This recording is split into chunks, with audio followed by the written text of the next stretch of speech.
warahmatullahi wabarakatuh. Selamat siang kepada Ibu dosen dan teman-teman sekalian.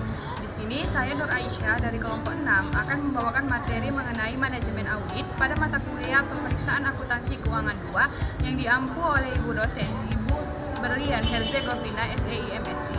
Di sini saya Nur Aisyah bertugas sebagai pemateri pertama, rekan saya Rahmi Hidayat Nasution bertugas sebagai pemateri 2, Seno Putranto bertugas sebagai pemateri 3, dan Uci Kirani Rambe bertugas sebagai pemateri 4. Baiklah, langsung saja kita masuk kepada pemateri pembahasan. A. Pengertian manajemen audit. Manajemen audit adalah investigasi dari suatu organisasi dalam semua aspek kegiatan manajemen dan pembuatan laporan audit mengenai efektivitasnya atau dari segi profitabilitas dan efisiensi kegiatan bisnisnya. Manajemen audit bisa juga disebut sebagai pengevaluasian terhadap efisiensi dan efektivitas operasi perusahaan. Dalam konteks audit manajemen, manajemen meliputi seluruh operasi internal perusahaan yang harus dipertanggungjawabkan kepada berbagai pihak yang memiliki wewenang yang lebih tinggi. Ruang lingkup manajemen audit mencakup evaluasi menyeluruh terhadap efektivitas, efisiensi, dan ekonomi dari kegiatan manajerial suatu organisasi. Adapun fungsi dari ruang lingkup manajemen audit adalah 1. Manajemen audit pada fungsi pemasaran, menilai bagaimana setiap program atau aktivitas pemasaran yang dilakukan mencapai tujuannya melalui pengelolaan sumber daya manusia yang ekonomis dan efisien. Yang kedua, manajemen audit pada fungsi produksi dan operasi, melakukan pengujian terhadap ketaatan perusahaan dalam menerapkan berbagai aturan dan kebijakan yang telah ditetapkan dalam operasi perusahaan. Selanjutnya yang ketiga, manajemen audit pada fungsi sumber daya manusia, menilai apakah kebutuhan sumber daya manusia suatu perusahaan sudah terpenuhi dengan cara yang ekonomis, efisien, dan efektif. Menurut Nurdiansyah, terdapat 3 elemen pokok dalam manajemen audit. Yang pertama itu ada kriteria, yang kedua itu ada penyebab, dan yang ketiga itu ada akibat. Selanjutnya ada B, standar manajemen audit. Yang pertama itu ada undang-undang dan peraturan pemerintah. Yang kedua ada standar perusahaan yang meliputi A. Strategi-strategi, rencana dan program yang disetujui, B. Kebijakan dan prosedur yang ditetapkan, C. Struktur organisasi yang sudah disetujui, dan D. Anggaran perusahaan, yang E. Tujuan perusahaan yang ditetapkan. Yang ketiga standar dan praktik industri. Yang keempat prinsip organisasi dan manajemen, dan yang kelima praktik manajemen yang sehat, proses dan teknik yang digunakan oleh perusahaan-perusahaan yang maju. Jika tidak ada standar perusahaan yang tertulis, maka pemikiran dan filsafat pimpinan dapat digunakan sebagai standar untuk penilaian. Menurut Dwi, bahwa pihak-pihak yang bisa melakukan manajemen audit itu antara lain, yang pertama ada internal auditor, yang kedua ada akuntan pemerintah, dan yang ketiga ada akuntan publik. Nah, selanjutnya kita akan membahas tujuan pokok dari pelaksanaan manajemen audit adalah untuk menunjang proses pengawasan dan evaluasi kinerja manajerial melalui kegiatan pemeriksaan sistematis yang difokuskan pada fungsi-fungsi manajemen, kebijakan internal, serta penggunaan sumber daya organisasi. Secara lebih spesifik, tujuan dari kegiatan audit ini meliputi hal-hal sebagai berikut. Yang pertama, menilai efektivitas efisiensi pelaksanaan fungsi manajerial dalam organisasi, termasuk fungsi perencanaan, pengorganisasian, pengarahan, dan pengendalian yang dilakukan oleh manajemen. Yang kedua, mengidentifikasi kelemahan dalam sistem manajerial dan pengendalian internal yang dapat menghambat kelancaran operasional dan pencapaian sasaran strategis organisasi. Yang ketiga, memberikan informasi yang objektif kepada manajemen tentang kinerja aktual dibandingkan dengan target yang telah ditetapkan baik dalam aspek keuangan maupun non-keuangan.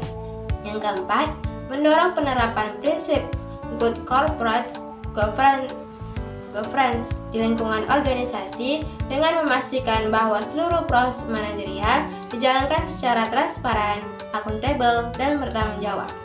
Yang kelima, menilai efektivitas manfaat sumber daya yang dimiliki organisasi seperti sumber daya manusia, teknologi, dan aset fisik lainnya. Tujuannya adalah agar tidak terjadi pemborosan dan seluruh sumber daya dapat digunakan secara efisien untuk menghasilkan output dan kinerja terbaik sesuai harapan stakeholder. Yang keenam, membantu organisasi dalam merancang strategi yang lebih adaptif terhadap perubahan lingkungan eksternal.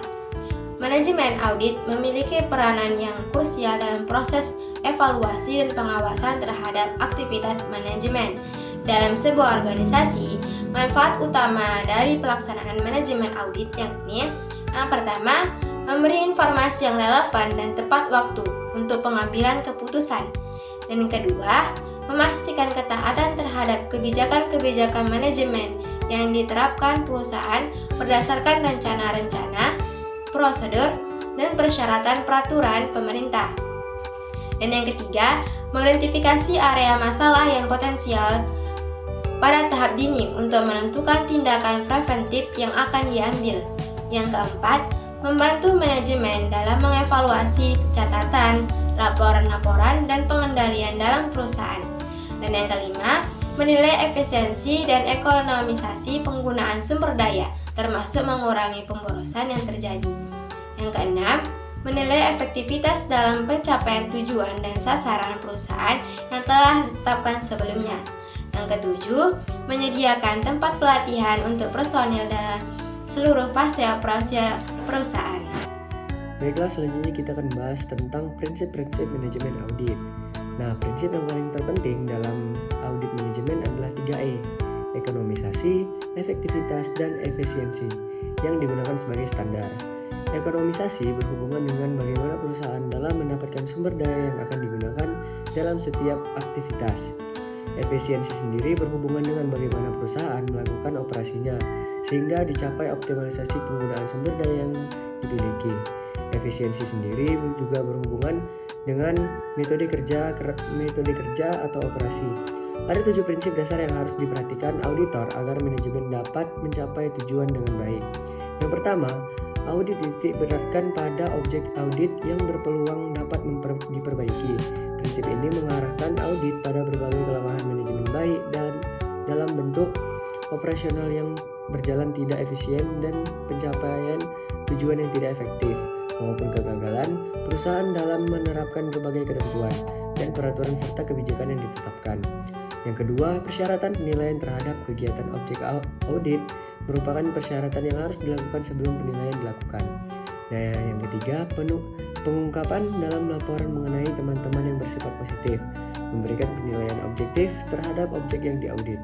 Yang keempat adalah identifikasi individu. Individu yang bertanggung jawab atas kekurangan-kekurangan yang terjadi.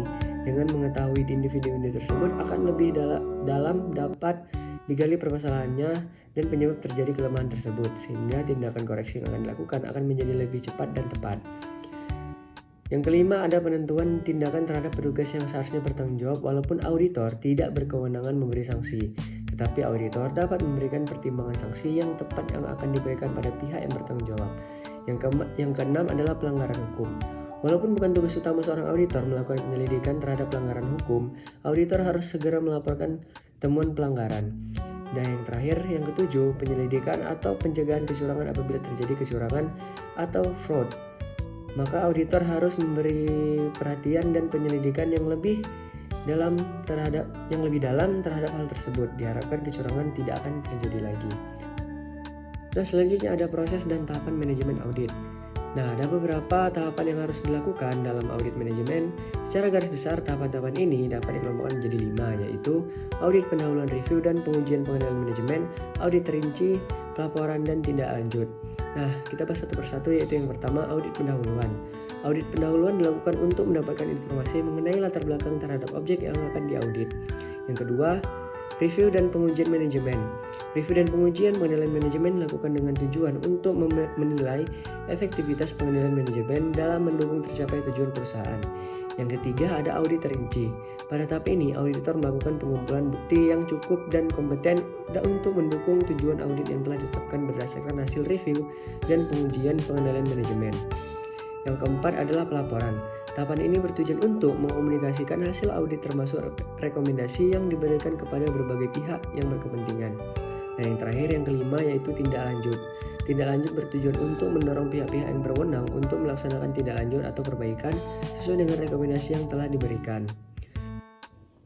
Baiklah, di sini saya akan melanjutkan materi yaitu laporan hasil audit. Hasil akhir dari manajemen audit ini adalah laporan hasil audit itu sendiri. Laporan audit manajemen ini perlu disusun secara cermat, jelas, ringkas, dan objektif. Laporan hasil pemeriksaan hendaknya meliputi dan disusun secara urutannya masing-masing. Adapun urutan yang pertama yaitu informasi latar belakang. Informasi latar belakang ini terdiri dari kapan organisasi itu didirikan, apa tujuan pendirian organisasi ini, pelaksanaan kegiatan atau tujuan program. Yang ketiga, apa karakteristik kegiatan dan seberapa luas ruang lingkup aktivitasnya. Dan yang keempat, siapa yang mengepalai organisasi dan siapa saja yang bertanggung jawab atas pelaksanaan kegiatan atau program ini. Dan yang kelima, alasan apa yang mendasari dilakukannya audit manajemen. Ada urutan yang kedua yaitu kesimpulan audit yang disertai dengan bukti-bukti yang mendukung tujuan audit itu sendiri. Dan yang urutan ketiga yaitu rumusan saran yang berhasil diformulasikan. Saran-saran yang diajukan oleh pemeriksa pada umumnya berupa anjuran yang berisikan hal-hal apa saja yang seharusnya dilakukan untuk mendorong organisasi melakukan perbaikan atas kinerja yang akan datang. Rumusan saran harus singkat karena ditujukan untuk memberikan dasar perbaikan prestasi manajemen di masa yang akan datang. Dirumuskan ini dengan mengingat prinsip biaya, efektivitas, serta sifat praktisnya. Urutan yang keempat, lingkup pemeriksaan. Lingkup pemeriksaan ini menunjukkan berbagai aspek kegiatan pihak kedua belah pihak pada periode waktu kegiatan yang ditinjau dalam pemeriksaan ini.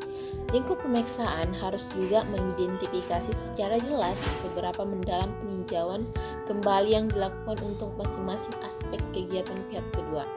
Laporan tersebut hendaknya dapat memberikan motivasi kepada unit manajemen yang diperiksa untuk melaksanakan tindak lanjut atas rekomendasi-rekomendasi yang disajikan dalam laporan tersebut. Adapun materi selanjutnya adalah contoh manajemen audit. Adapun manajemen audit itu adalah laporan hasil audit itu sendiri, di mana di sini kami sudah melampirkan contohnya yang ditujukan kepada manajer PT Indo Jewel, di mana audit ini hanya mencakup tentang di bidang personalia untuk menilai keekonomisan, efisiensi, dan efektivitas atas keterampilan karyawan dalam mengoperasikan mesin barunya. Adapun audit ini terdiri dari 4 bab, di mana bab pertama berisi informasi latar belakang dan bab kedua kesimpulan audit yang didukung dengan temuan audit, dan bab ketiga ada rekomendasi, dan bab keempat ruang lingkup audit itu sendiri, yang dimana pada bab pertama ada informasi latar belakang yang pada sebelumnya sudah saya jelaskan apa saja yang terkait dengan bab pertama ini dan apa saja yang harus diisikan pada bab pertama ini. Dan bab kedua ada kesimpulan audit ataupun hasil audit yang kita temukan harus dilampirkan semua pada bab kedua ini. Dan pada bab ketiga ada rekomendasi, di mana rekomendasi ini ditujukan kepada perusahaan agar melakukan perbaikan di masa yang akan datang. Dan bab keempat ruang lingkup audit itu sendiri. Sekian.